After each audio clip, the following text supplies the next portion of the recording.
It's necessary to be slightly underemployed if you are to do something significant. Science moves with the spirit of an adventure characterized both by youthful arrogance and by the belief that the truth, once found, would be simple as well as pretty. Biology has at least 50 more interesting years. One could not be a successful scientist without realizing that, in contrast to the popular conception supported by newspapers and mothers of scientists, a goodly number of scientists are not only narrow-minded and dull, but also just stupid. DNA was my only gold rush. I regarded DNA as worth a gold rush. I would only once have the opportunity to let my scientific career encompass a path from the double helix to the 3 billion steps of the human genome. There are many people of color who are very talented. We're not all equal, it's simply not true. That isn't science. Our goal should be to understand our differences. You move forward through knowledge. You prevail through knowledge. I love the word prevail. Prevail.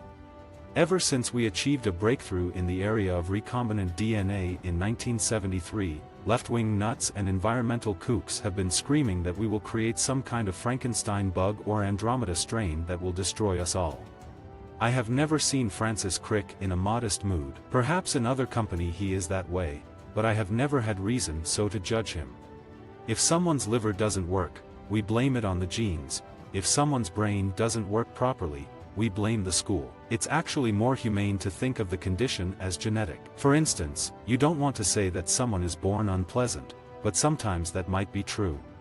An idea can be tested, whereas if you have no idea, nothing can be tested and you don't understand anything. The molecule that you make when you are getting sunburned or when you eat a lot of food is part of the same molecule that contains an endorphin or an opiate. No one has ever had a hypothesis about why the two are together.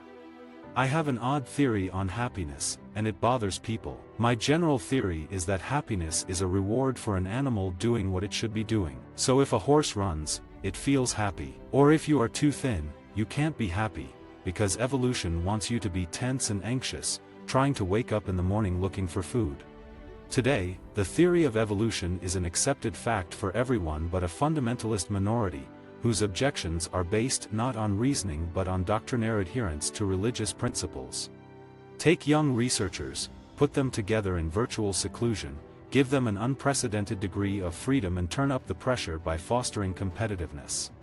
If you accept that people are the products of evolution, then you have to have an open mind to the truth. Unfair discrimination exists whether we like it or not. I wouldn't have married a gum-chewing vegetarian. 1/3 of all female infertility is the result of blocked fallopian tubes. If fertilization could be done in the lab and then the fertilized egg implanted in the womb, it would get around that problem. Millions of women who cannot have children would suddenly be able to. I have a son, who is not an ordinary form of schizophrenia, but clearly, cannot take care of himself. And the great fear of all parents is, when the parents die, who takes care of your child? And the answer is, they become homeless. I am thrilled to see my genome. You've never heard of an English lover, only an English patient. I've had strong opinions probably since I was born. It makes you unpopular, but what can you do? It is extraordinary the extent to which Darwin's insights not only changed his contemporaries' view of the world but also continue to be a source of great intellectual stimulation for scientists and non-scientists alike. I had become monomaniacal about DNA only in 1951 when I had just turned 23 and as a postdoctoral fellow was temporarily in Naples attending a small May meeting on biologically important macromolecules. I never dreamed that in my lifetime my own genome would be sequenced. A clone of Einstein wouldn't be stupid, but he wouldn't necessarily be any genius, either. I first became aware of Charles Darwin and evolution while still a schoolboy growing up in Chicago. My father and I had a passion for bird watching, and when the snow or the rain kept me indoors, I read his bird books and learned about evolution. It is no coincidence that so many religious beliefs date back to times when no science could possibly have accounted satisfactorily for many of the natural phenomena inspiring scripture and myths. If you succeed with your first dream, it helps. You know, people trust you, possibly, for the second one. They give you a chance to play out your second one. Genetically modified foods are good.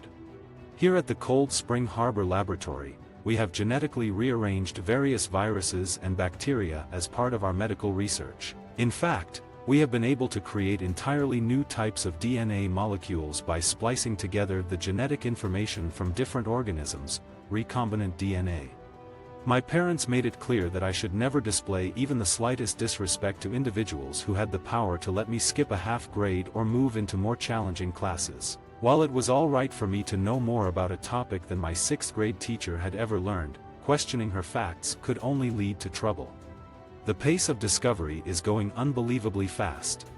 Science has always been my preoccupation, and when you think a breakthrough is possible, it is terribly exciting. I wanted to see if I could write a good book. I wish there would be more movies about scientists. The ever-quickening advances of science made possible by the success of the Human Genome Project will also soon let us see the essences of mental disease. Only after we understand them at the genetic level can we rationally seek out appropriate therapies for such illnesses as schizophrenia and bipolar disease. I never wanted to be liked by the majority of people, but there were always some people that I desperately wanted to be liked by. And so you've got to behave in a way that, the way I put it is that if you want to be a real intellectual, you've got to have someone to save you.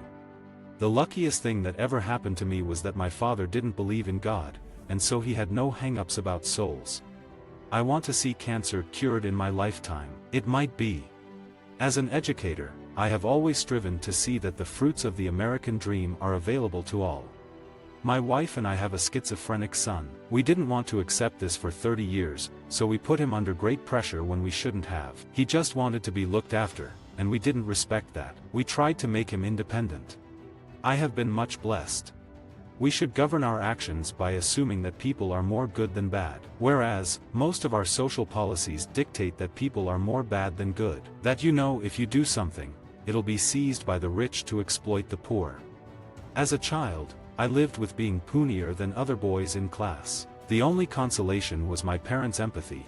They encouraged constant trips to the local drugstore for chocolate milk shakes to fatten me up. The shakes made me happy, but still, all through grammar school, other kids shoved me around. The time has come to seriously ask whether antioxidant use much more likely causes than prevents cancer.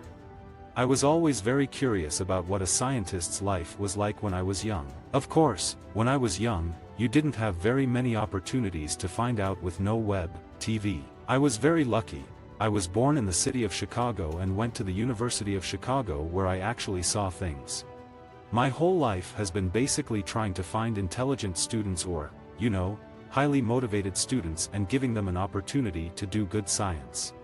I do think one success of Northern Europe, which the United States came from, was its willingness to accept innovation in business practices like Adam Smith and the whole Enlightenment. It essentially made the merchant class free instead of controlled by the king and aristocracy. That was essential. Visit our website for more quotes. Quoting.com